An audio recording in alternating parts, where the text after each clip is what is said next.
Bonjour et bienvenue dans notre podcast Les humains derrière la recherche en soins palliatifs. Il s'agit d'une initiative développée par des étudiants au sein du Réseau québécois de recherche en soins palliatifs et de fin de vie, ou plus communément appelé RQSPAL.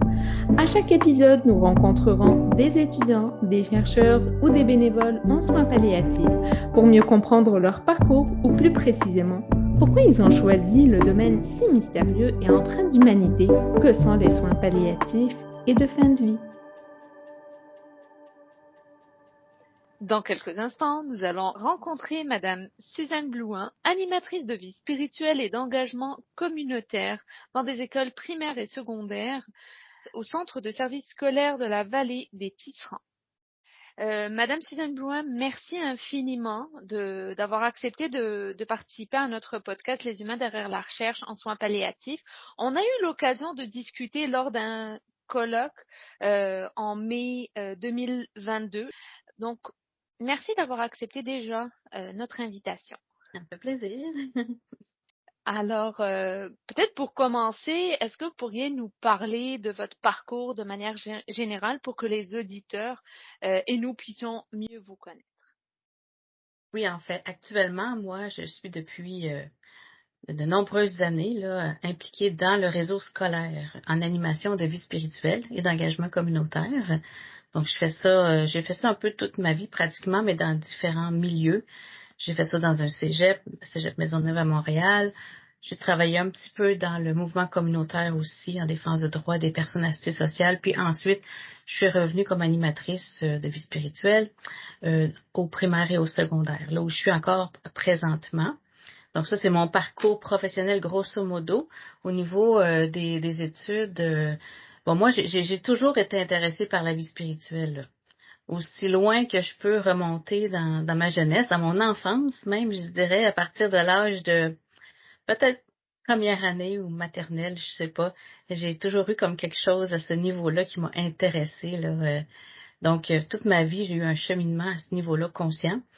Ce qui fait que naturellement, bon, rendu à l'université, ben j'ai choisi la théologie. Mais la théologie, à l'époque, on appelait ça la pastorale, donc un peu la théologie appliquée. Donc, comment accompagner les gens dans cette recherche de sens à la vie, finalement. À l'époque, ça se faisait dans l'univers catholique parce que c'était dans ces années-là ce qui était présent. Puis, ça correspondait aussi à ma foi à ce moment-là. Donc, mais ensuite de ça, donc, bon, j'ai travaillé dans ce domaine-là, autrement dit, accompagner des jeunes au cégep, accompagner dans différents milieux. Mais à un moment donné, quand je suis devenue animatrice de vie spirituelle d'engagement communautaire dans le réseau primaire, secondaire, et que là, il y a eu comme une transition qui s'est faite dans le tournant des années 2000, où, dans le fond, il y a eu la déconfessionnalisation du système scolaire québécois. Il y a eu un cadre de travail qui nous était donné par le ministère de l'Éducation à ce moment-là, que moi, j'étais spontanément à l'aise parce que quand j'étais au Cégep Maisonneuve avec les jeunes, j'étais déjà dans un cadre assez laïque, là. J'étais pas là pour faire des chrétiens, comme on dit. C'était vraiment pour accompagner les jeunes. Donc dans le passage au primaire secondaire, c'était naturel pour moi de faire ce passage-là. Donc, mon parcours, au fait, pourquoi je parle de ça, c'est que entre ça, j'ai eu aussi toujours un questionnement d'aller plus loin dans ma façon d'accompagner les gens dans leur vie spirituelle.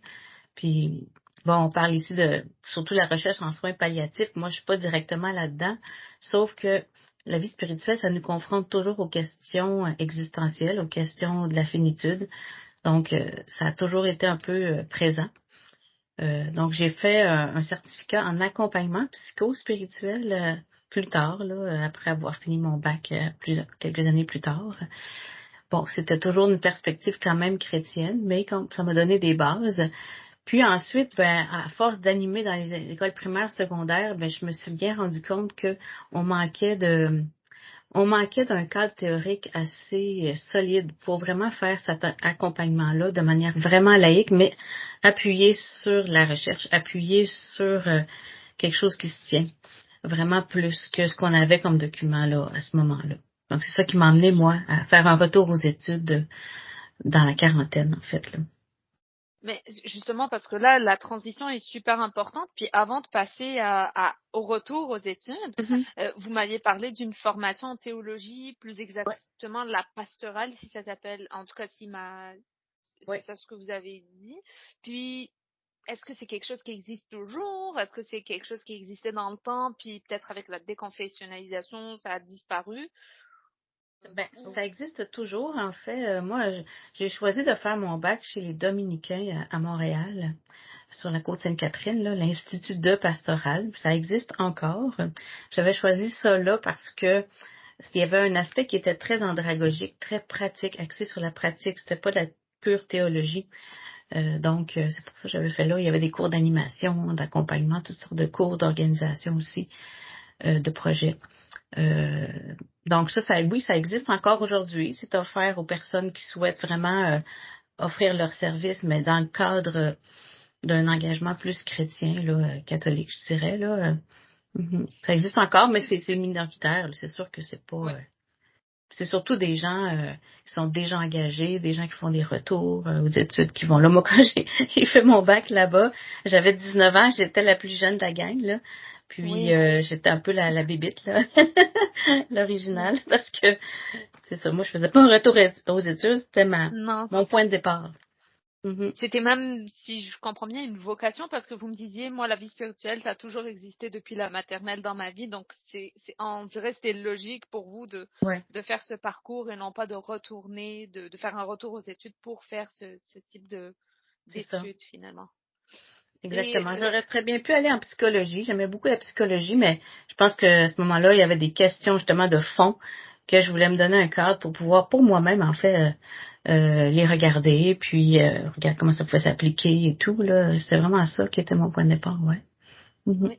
Puis vous me disiez, avant la déconfessionnalisation, il y avait l'accompagnement des jeunes. Est-ce que c'était plus un accompagnement, passage du primaire au secondaire ou tout type d'accompagnement possible, en notant que la personne nomme ce besoin d'être finalement soutenue par vous?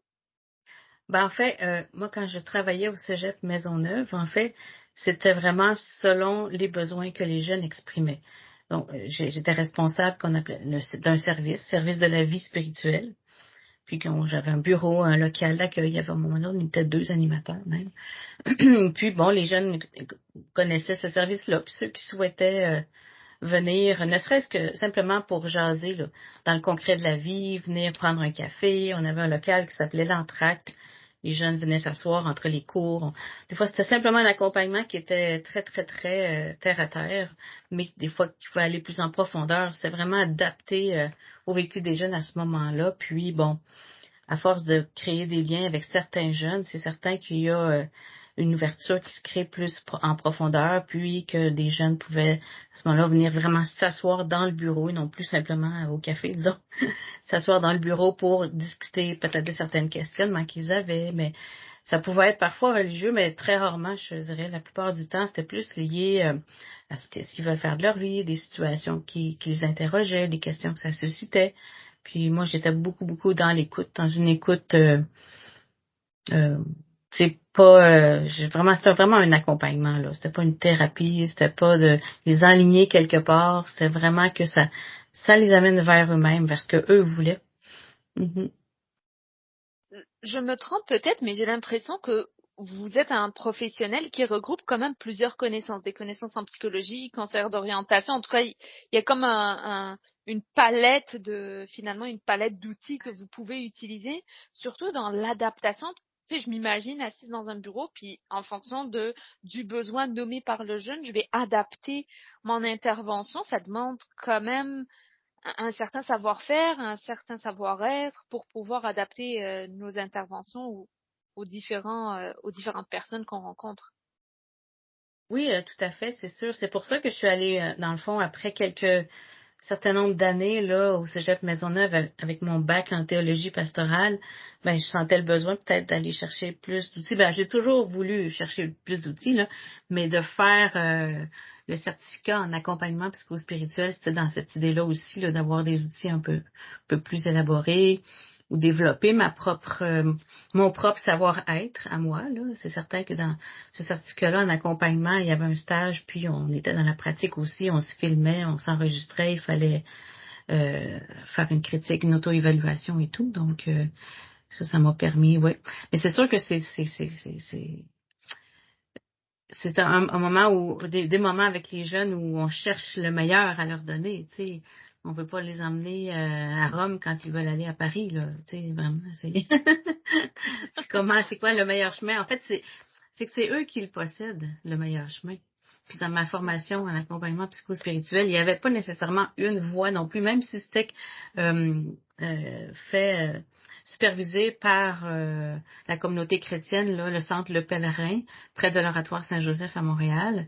Il reste que, de base, l'orientation, c'était d'écouter ce qui appelait les gens par en dedans, puis les aider à nommer ça finalement eux-mêmes, puis à établir eux-mêmes leur prise de conscience là où ils en étaient.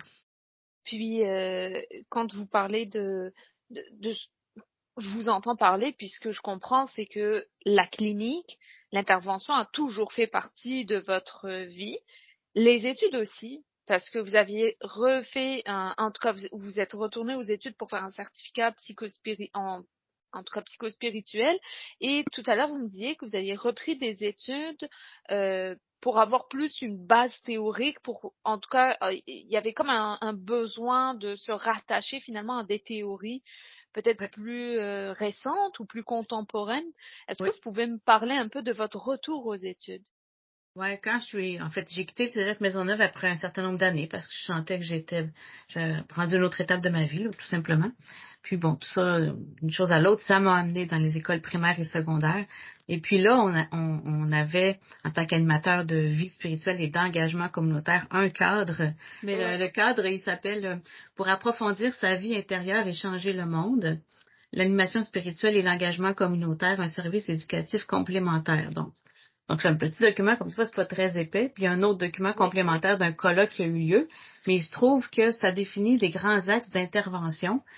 Mais la base de ça, c'est une réflexion quand même, malgré tout, basée sur un certain nombre de théologiens et de philosophes. Donc, il n'y a pas d'approche vraiment basée sur des données ou, tu sais, qui pourrait nous dire, il y a telle approche qui a un fondement empirique, tu sais, pour l'accompagnement, ce qui fait que ça reste assez vague, assez flou. C'était une belle base pour démarrer ce service-là qui commençait, mais avec les années, ben, on s'est rendu compte que c'est peut-être pas suffisant dans le monde d'aujourd'hui, d'autant plus que on est de plus en plus justement en éducation maintenant, là, orienté sur les données pour justifier l'intervention. On veut documenter les impacts. Donc tout ça, avec les années, ça fait en sorte que lors d'une conférence dans laquelle j'étais présente, et Marianne Risdon, que tu connais d'ailleurs, que tu vas rencontrer à la même place qu'on s'est rencontrés. C'est elle-même qui, à ce moment-là, faisait sa maîtrise, je pense, au niveau de la vie spirituelle, puis elle nous parlait que justement, c'était important de se donner un cadre théorique comme animateur de vie spirituelle d'engagement communautaire. Ça m'a vraiment allumé. Ça a été quelques années plus tard que j'ai décidé moi-même de plonger pour aller là-dedans et spécifiquement plonger pour approfondir l'approche de Raymond Lapré. Parce que Raymond Lapré au courant des années 2000, a publié une thèse de doctorat qui lui-même il a formé plusieurs AVSEC. Puis ce qu'il a comme approche, ben moi, j'ai trouvé que ça valait vraiment la peine de le creuser, de me l'approprier pour que ça soit vraiment faire les liens entre ma pratique et cette approche-là. Puis, si vous me permettez, pour la suite de notre podcast, on va plus utiliser l'acronyme AFSEC, qui est l'acronyme de Animation de vie spirituelle et d'engagement communautaire. Oui, super. C'est long à dire. Oui, donc, oui, moi, je vous connais avec le titre AFSEC, donc j'essaye de retenir le plus long titre, mais il y a un exercice de mémoire cognitive que je dois faire. Donc, dans le cadre de votre maîtrise, est-ce que vous aviez été satisfaite en termes d'approche théorique ou de cadre théorique? Quelle est votre vision sur, est-ce que vous sentez que, tu sais, il y avait l'idée de la base théorique, mais il y avait aussi, de ce que j'ai compris, que ça soit basé sur des données empiriques, que la Mhm. recherche nous montre que, tu sais, quel est l'impact réel de vos interventions.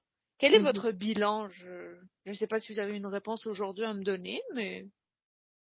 Je dirais que c'est le plus beau cheminement que j'ai fait de ma vie, là, de faire Oh. ces études-là, cette recherche-là. Non seulement ça m'a apporté au niveau de professionnel un outil, une confiance, une nouvelle vision, des nouvelles approches, mais moi aussi, comme personne, tu sais, j'ai beaucoup cheminé là-dedans.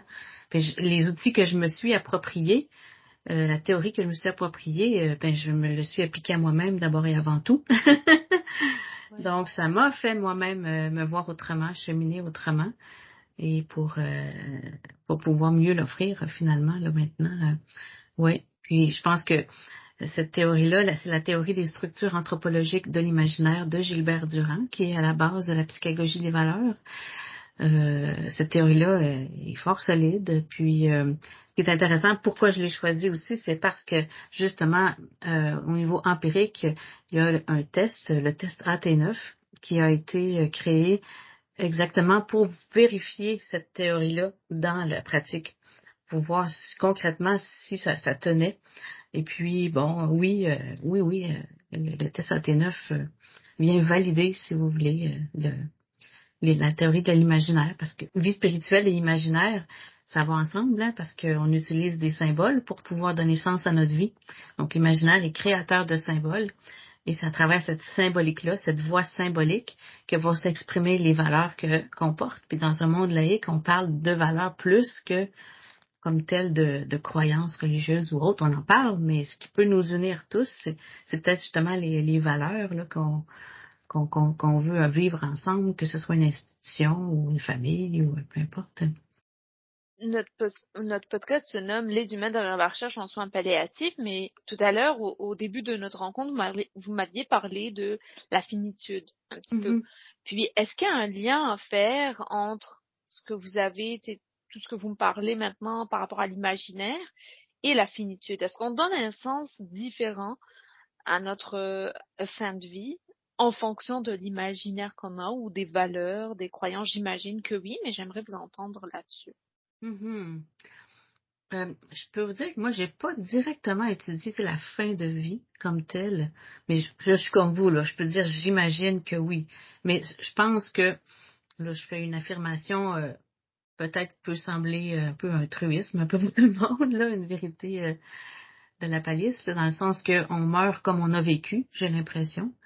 Donc, d'où l'importance que dans notre vie de tous les jours, de plus on fait face à notre finitude de manière concrète, peut-être chaque jour, plus quand la finitude va nous arriver, quand la fin de notre vie va être tout près, si on la voit venir, si on a la chance de la voir venir, en fait, peut-être que la façon de vivre va être teintée de cette capacité-là d'avoir le plus longtemps possible dans notre vie accepter cette finitude-là. Le lien avec l'imaginaire, c'est que c'est justement euh, l'imaginaire nous permet de créer du sens face à ce qui vient nous menacer, face à ce qui vient nous confronter à nos limites, et puis nous permet de développer une posture qui va de faire face à ça. Dans le test AT9, notamment, il y a des éléments symboliques qui permettent de voir un peu cette posture-là. On appelle ça dans l'univers mythique de quelqu'un, comment est structuré l'univers mythique de quelqu'un. Puis c'est vraiment directement relié au fait d'une certaine angoisse existentielle liée à la condition mortelle, finalement. Donc moi, je suis plus, justement, c'est de dire, ben, dans notre vie spirituelle, justement, rendons conscient un peu comment on se positionne face à cette condition-là humaine finie pour mieux en vivre finalement, puis pour mieux se libérer de cette angoisse-là qui est comme là, mais qu'on nomme souvent pas, qui est pas souvent nommée, ou qu'on n'est pas prêt à nommer, puis c'est très correct aussi, là. Mais c'est intéressant de se donner peut-être parfois des chances là, de laisser émerger ça, puis de mieux vivre peut-être avec ça en lien avec ce qui est important dans notre vie, hein. Parce que quand on nomme les limites, on va nommer aussi ce qu'on veut, ce qui est important. C'est comme les deux côtés de la même pièce. Ça répond très bien à ma question. Puis, en vous écoutant, vous êtes très à l'aise à parler de la finitude en tout cas dans les pays dans lesquels on vit, le sujet de la mort est quand même tabou. Oui. Donc, tout à l'heure, vous parliez de conscience vers la finitude et j'ai l'impression que vous êtes vraiment à l'aise à en parler. Ouais. Ben oui, parce que comme je disais, tout cet aspect-là, je l'ai vécu pour moi. Donc, forcément, moi, j'ai fait face. Dans le test AT9, il y a un élément symbolique qui s'appelle le monstre dévorant. Hein? Donc, ça représente justement cette espèce de menace qui est toujours potentiellement là dans notre vie. Donc, apprendre oh, c'est quoi ma posture face au monstre dévorant? Puis vraiment, là, laisser monter ce qui est là, puis se laisser déranger. Mais il y a quelque chose de très, comment dire, très stimulant. C'est dérangeant, mais c'est stimulant en même temps parce qu'on touche à notre vie en même temps, à notre vie profonde, tu sais, qu'est-ce qui est vraiment là. Puis là, il y a du feu là derrière ça. Il y a comme, wow, il y a une découverte. Il y a comme, ah oui, on va plus loin. Tu sais, c'est super intéressant. Ouais. Puis On n'a quand pas peur d'explorer, de ce que je comprends. Non, pas du tout, pas du tout. Puis ce que je constate sur le terrain, en tout cas, moi, dans les écoles, là, je parle surtout des enfants, mais je pense plus aux enseignants. Il y a vraiment un grand besoin de faire ça, de s'arrêter, de se donner du temps pour explorer justement ce monde-là intérieur, puis avec notre monde justement tellement axé sur la performance, puis justement les données, puis il faut avoir un impact et tout. On sent une pression, toujours une pression, puis les difficultés dans les classes, ça augmente aussi d'après ce que j'entends sur le terrain beaucoup. Donc les enseignantes sont toujours confrontés au fond à une pression qui elle-même a pas trop de limites, hein. C'est comme si ça avait pas de limites. Puis elles-mêmes cherchent à donner le mieux qu'elles peuvent, mais à un moment donné, elles sont obligées de mettre leurs limites. Mais c'est pas facile parce que ça vient un peu à l'encontre de ce qu'elles veulent donner. Elles voudraient que tous les enfants puissent s'épanouir complètement, mais là, il y en a que c'est pas possible parce que telle raison.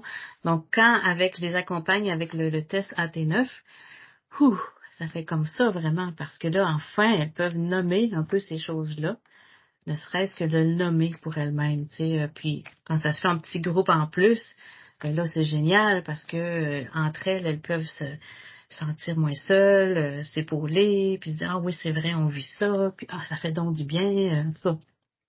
Je pense qu'il y a un grand besoin d'explorer ça, même si c'est vrai que c'est tabou, mais quand les gens décident d'y aller, ça fait tellement du bien. Puis de ce que je comprends, vous accompagnez les enseignants, puis parfois est-ce que vous accompagnez toujours les jeunes ou ça c'était vraiment avant? Parce que vous me parliez que vous faites l'accompagnement autant au primaire et au secondaire, mais est-ce que c'est avec les élèves directement ou avec les enseignants? En fait, c'est les deux, mais principalement les élèves. Comment le métier d'AVSEC est construit présentement, comment il se vit. C'est pas partout pareil au Québec, là, mais en tout cas, dans beaucoup de milieux, je pense bien, c'est qu'on conçoit des animations qu'on vient faire dans une classe sur un thème qui est demandé ou offert. Il y a des valeurs la plupart du temps ou à des sujets qui intéressent les jeunes autour de différents axes, là. Puis, bon, on propose une animation, une réflexion. Chacun fait la réflexion et le chemin qu'il veut faire, c'est libre. Puis, on essaie de accompagner là, comme ça là, à travers une rencontre, deux rencontres, trois rencontres ou plus. Des fois, ça peut avoir des rencontres individuelles avec les jeunes aussi qui se font. Mais de plus en plus, moi, je prends conscience du besoin des enseignants. Ça, c'est quand même assez nouveau. Dans le rôle d'AVSEC, il y a un rôle conseil, mais qui n'a pas été, en tout cas, qui n'est pas tant développé, là. Puis moi, c'est ça un peu que je table ces dernières années, de développer davantage ce volet-là du rôle d'AVSEC. Parce que quand les enseignants peuvent avoir un peu plus de bien-être par rapport à eux-mêmes, évidemment, ça se reflète sur la relation avec les élèves. C'est beaucoup en lien aussi avec le Conseil supérieur d'éducation qui a publié durant la pandémie là, deux, deux, euh, deux publications sur le bien-être des élèves et le bien-être aussi des enseignants. Comment c'était important, puis comment il fallait s'y attarder aussi là, c'est un peu là-dessus, moi, que j'ai basé aussi mon intervention. J'amène la psychagogie en lien avec ça. Mm-hmm. Mais vous basez votre intervention sur le bien-être des enseignants et des élèves en lien avec le plan ministériel, mais aussi est-ce que c'est une initiative personnelle de le faire ou est-ce que tous les AFSEC ont cette tendance de s'aligner vers quelque chose Ouais. qui se rapproche? Pas nécessairement. Je dirais que selon moi, c'est un peu naturel de le faire parce que c'est vraiment collé. Tu sais, si on est des animateurs de vie spirituelle, c'est pour que les gens se développent, qu'ils soient bien, qu'ils soient, Ouais. qu'ils s'épanouissent, hein. C'est vraiment ça, l'épanouissement. Donc, c'est naturel de faire ce lien-là. Est-ce que tous les AVSEC le font? Là, je suis pas au courant, évidemment. Mais je pense que tous les AVSEC font des interventions pour l'épanouissement, évidemment. Là, c'est ce qui est visé, au fond. On fait pas tous avec justement, les mêmes cadres théoriques nécessairement. Si je pense que dans cette profession-là, comme dans d'autres, il y a différentes écoles, hein, probablement. Là, Tout à fait. mhm, Ouais. Puis, si on parle de bien-être ou de bienveillance, quelle a été votre bienveillance envers vous comme clinicienne, puis en même temps retour aux études, puis vie de famille? Est-ce que vous avez vécu des épreuves ou vous avez eu des moments de doute à laisser tomber vos études ou... ben, il me vient comme deux choses. Là. C'est sûr, quand j'ai fait mon certificat là, en accompagnement psychospirituel, ça, j'étais, en tout cas, autour de la trentaine peut-être, ou dans ce coin-là. J'avais encore des jeunes enfants à la maison. C'est sûr que c'était en lien avec mon travail, donc il y avait des choses que je peux faire sur mon temps de travail aussi, d'autres non. Fait que c'était quand même facilitant ces conditions-là. Mais c'est vrai que vers la fin, hein, c'est plus difficile. Mais j'ai Ouais. persisté, j'étais bien contente. Puis par rapport à la maîtrise elle-même, c'est sûr qu'à l'âge que j'ai commencé, là, j'avais plus de jeunes enfants, donc c'était un autre C'est une autre contexte. réalité. Ouais. Ouais, mais il reste quand même que tu sais, ça a demandé beaucoup d'investissement personnel là, parce que j'ai toujours continué à travailler à temps plein en même temps que de faire ma maîtrise. Il y a certains aspects que j'ai pu faire sur mon travail aussi parce qu'on dans la formation continue, on peut avoir du temps là, pour se former, mais évidemment pas autant que ce qui est demandé pour toute une maîtrise. Là. Donc la conciliation s'est faite grâce au fond à un investissement personnel, un engagement, une motivation à aller jusqu'au bout. Oui, vraiment.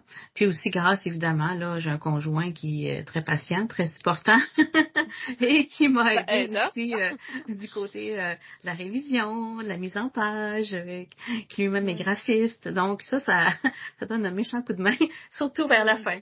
fin. Donc Ouais. oui, c'est ça. Mais c'est vrai qu'il y a des fois, moi, ce qui m'est arrivé dans le courant de la maîtrise, c'est qu'au départ, j'étudiais la théorie de l'imaginaire et je la mettais vraiment en parallèle avec les documents là, de la profession. Sauf que est arrivé à un moment donné, la loi sur l'instruction publique a changé.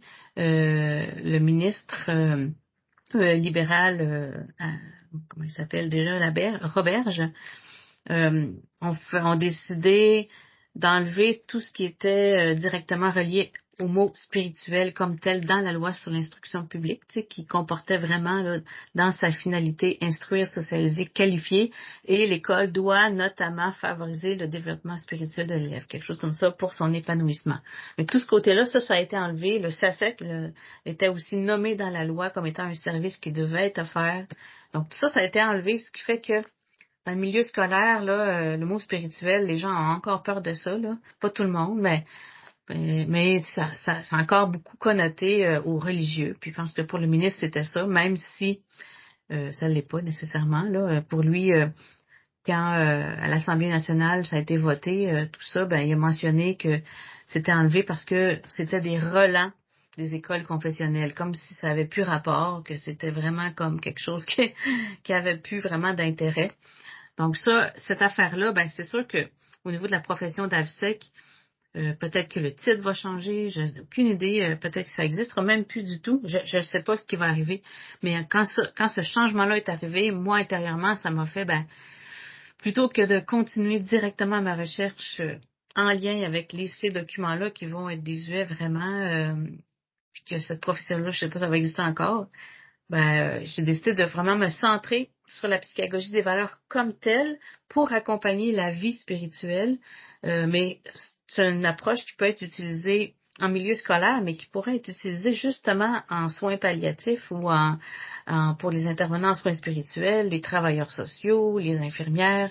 C'est vraiment une approche qui pourrait être applicable dans plusieurs professions où il y a de l'accompagnement qui touche les questions existentielles. Fait que c'est pour ça donc j'ai comme réorienté un peu ma maîtrise comme en plein milieu, plutôt vers la fin, quasiment vers la fin, pour vraiment changer d'angle. J'avais la même recherche, mais je l'ai changé d'angle et d'application, ce qui fait que ça m'a fait comme un ouf, ça m'a pris un an de plus, je dirais, à cause de ça, pour me réaligner, puis vraiment refaire les choses différemment, tout en gardant le même sujet, parce que je voulais quand même pas changer de sujet. Je voulais pas non plus changer de sujet. Donc ça a été difficile cette année-là. Ça m'a redemandé vraiment plus d'efforts, là, tu sais, mais ça a été pour le mieux, je pense, parce que ça apportait un volet pratique à mon travail qui n'était pas prévu au départ. Au départ, c'était uniquement une recherche théorique, mais là, ça m'a amené à vraiment amener un aspect de terrain. Dans mon mémoire, il y a un chapitre qui explique comment appliquer la psychologie des valeurs en éducation. Je l'ai fait en éducation parce que je suis là, mais ça pourrait s'appliquer ailleurs aussi. En tout cas, ce que je retiens souvent, c'est l'adaptation. Vous êtes une personne, vous adaptez vos interventions aux jeunes, vous avez adapté votre mémoire à la réalité, c'est-à-dire à l'environnement dans lequel on vit finalement, et puis les nouvelles lois, le devenir des AFSEC aussi. Puis par rapport au devenir des AFSEC, est-ce que c'est un devenir flou de ce que je comprends? Ouais. Je pense qu'à l'heure actuelle, il y a personne qui peut vraiment, à moins d'être dans le secret des dieux, là, qui peut vraiment dire qu'est-ce qui va arriver. En fait, tout ce que je sais actuellement, c'est que, en tout cas, l'année passée, il y avait un comité là qui travaillait avec certains AFSEC liés à l'association des AFSEC à faire des propositions au ministère pour changer le titre de la profession, étant donné que le mot spirituel n'était plus dans la loi. Mais moi, personnellement, je suis pas tellement pour cette démarche-là parce que je trouve qu'il faut nommer un chat un chat. Et au contraire, je trouve que la vie spirituelle, c'est le trésor qu'on a à partager. Même si pour certaines personnes, ils ne voient pas ça nécessairement comme un trésor, mais ça l'est parce que vraiment, comment nommer autrement cette dynamique-là intérieure qui nous fait vivre? Tu sais, on peut bien dire c'est la psychologie, c'est la vie intérieure, tout ça, mais il reste que dans la recherche, il y a de plus en plus de recherches comme telles qui se font sur la spiritualité, la vie spirituelle. Tu sais, c'est quelque chose qui se développe là quand même au niveau international aussi. Fait que je trouverais ça dommage que au Québec on recule finalement puis qu'on dise que non ça existe pas ça finalement ou on veut pas y accorder d'importance comme telle. Mais bon, si ça arrive, ça arrivera, c'est tout. Moi ce que je sais c'est que ça sera toujours là chez l'être humain puis là moi j'ai un outil pour l'accompagner, je trouve qui est fantastique. Ouais. Oui, c'est ça qui parlait d'adaptation, mais qui peut s'adapter justement cet outil-là aux personnes, qu'elles soient peu importe leur foi, qu'elles soient religieuses ou philosophiques ou athées, la psychologie des valeurs peut être utile, pourrait être utile, ouais. Une de vos autres adaptations, c'est d'adapter son mémoire, en tout cas dans un projet de maîtrise qui faire des études au cycle supérieur, c'est déjà demandant. Est-ce que vous avez des conseils que vous aimeriez partager aux auditeurs qui nous écoutent? Des étudiants qui peut-être ont des moments de doute ou qui ont dû changer leur projet de recherche? Moi, ce que je peux dire, ce qui m'a, moi, aidé beaucoup là, après le changement d'orientation, c'est que la vie a fait en sorte que j'ai pu avoir des rencontres régulières avec un collègue AFSEC qui s'intéressait aussi à cette approche-là. Et puis là, on a pu tous les deux avoir des rencontres là une fois par semaine, tous les vendredis matins, on échangeait sur cette approche-là. Donc moi, je lui partageais un peu où j'en étais dans mes réflexions. Lui, il voulait apprendre, puis aussi il me partageait tout ce qu'il avait lui comme savoir. Donc, puis bon, il y avait aussi une autre AFSEC aussi de temps en temps qui était avec nous, là, Julie Blanchard, que tu connais. Donc, ces rencontres-là du vendredi, là, la dernière année ou les 2 dernières années, moi, ça, c'est ce que je conseillerais à tout le monde, d'avoir des rencontres pour discuter de ce que tu fais, de ce que tu penses avec des pairs. C'est sûr qu'on en discute avec nos directeurs. Notre directeur, j'en avais 2, une directrice, un directeur. Mais ça reste que c'est plus... c'est pour s'enligner, mais pouvoir juste jaser puis dire OK, le questionnement, ça fait vraiment du bien, ça fait vraiment avancer, puis c'est valorisant aussi. On a besoin, je pense, quand on fait ça, d'être valorisé. Parce que c'est pas évident dans mon milieu professionnel, c'était pas évident de pouvoir parler de mon sujet. Parce que il y a pas beaucoup de monde qui qui avait un peu l'intérêt vraiment pour aller en profondeur là-dedans, puis de comprendre vraiment. Hey, c'est une théorie de l'imaginaire, là, c'est quand même, on va pousser loin, là, c'est une théorie quand même qui a un niveau d'abstraction assez poussé. Donc, c'est ça, de pouvoir aller là avec d'autres personnes, partager vraiment ton sujet, ça fait vraiment du bien. C'est ce que je conseillerais, d'avoir un petit groupe de partage. Je sais que ça existe déjà, là, mais c'est peut-être pas tout le monde qui en a, mais c'est ça que je conseillerais le plus possible, ouais. Ce que je retiens, c'est de partager son projet de recherche avec des personnes qui nous comprennent finalement. Parce que c'est vrai que Oui. parfois, quand on fait, je m'inclus dans la boucle parce que je suis aussi étudiante au doctorat, puis parfois quand on en parle, mettant avec des personnes, nos amis, notre famille, ils nous comprennent pas vraiment. Puis moi, je Non. m'intéresse à la fin de vie puis au deuil, donc c'est encore plus triste. Puis c'est des sujets tabous. Oui. Mais d'en parler avec des pairs qui nous comprennent, ça peut aider à notre propre motivation. Puis c'est valorisant aussi parce que Ouais. ils voient Mais, toute la pertinence de ce type de recherche. mais ça amène aussi des nouvelles idées parce que le miroir de l'autre aussi, sa façon de réagir ou dans les mots que la personne va utiliser, ça amène comme une autre posture parfois que la nôtre. Puis, tout à coup, il y a un angle, tu sais, qui apparaît que j'avais pas nécessairement vu, puis que, ouais, ça fait du sens de le nommer différemment. Donc, dans l'expérience de l'autre aussi, c'est très, très enrichissant. Vraiment, moi, je serais toujours reconnaissante là, à Rénald Dionne, si jamais il écoute ça. Ouais. Ouais, Julie. Super.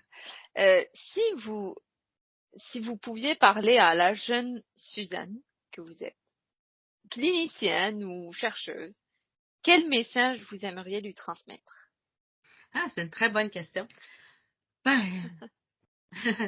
ben, je l'encouragerais à continuer à suivre son chemin, tu sais, puis à écouter ce qui l'anime, puis à y aller là-dedans, puis justement à continuer, puis justement moi, ben je pense que c'est un peu la ligne que j'ai suivie finalement, tu sais, j'ai toujours professionnellement suivi ce que je voulais faire vraiment, sans vraiment me soucier de est-ce que j'allais me trouver un emploi payant ou des choses comme ça, tu sais, tu sais, peut-être je suis d'une époque où on pensait moins à ça, les REER, là, quand on avait 20 ans, là.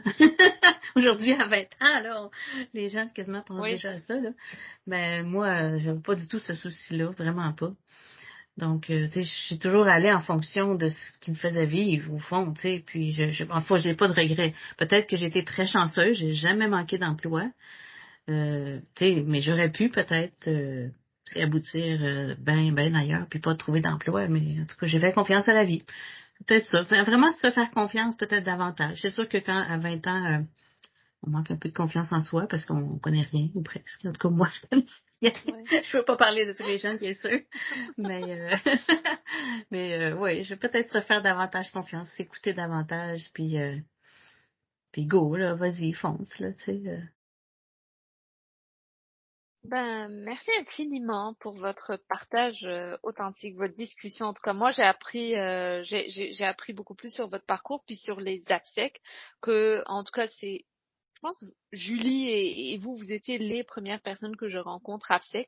Donc, Okay. j'ai appris sur cet univers aussi et je vous remercie infiniment pour votre belle contribution et je suis sûre que nos auditeurs vont beaucoup aimer puis ça va être inspirant pour certains de ne pas lâcher quand on change un projet de recherche parce que oui, c'est possible, on y arrive à la fin.